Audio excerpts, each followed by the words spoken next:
Alright, we got the base put on, bolted down, and the tools to do this did come with the set. Though we need to have this thing lag bolted to the table. It's not, but hopefully the screws that I got in there will hold. You'd want something more suitable for long-term use, but I believe that'll work fine for what we got. And this here is a piece of welding wire. It's alt gauge. We have the 35 die in here.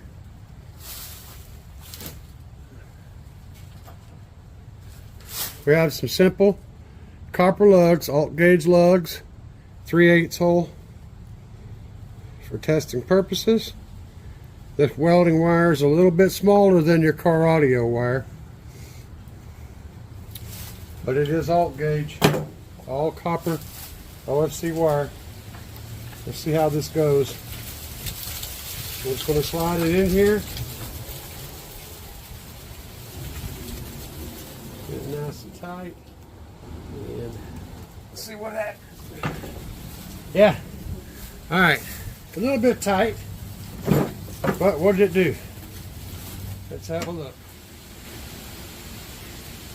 But look at that. That is a nice connection. Solid connection. I say too far. I don't think that's too far at all.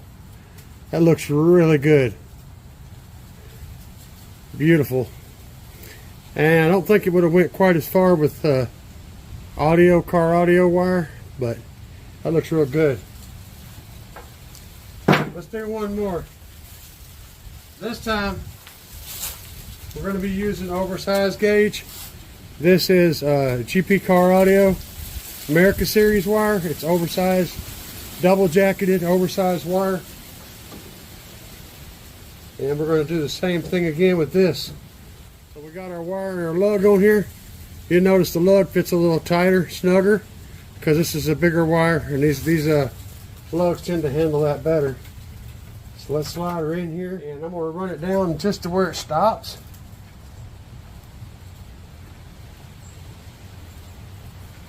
Where it puts up good resistance, and then we're going to stop it and pull it back out. And see, that's a completely locked in crimp. Very nicely done. Very smooth. Looks good. Got a good solid tight crimp. You ain't going to pull that off for nothing. I guarantee you that's underneath there. There's solid copper wire underneath there. Like solid copper through the thing there.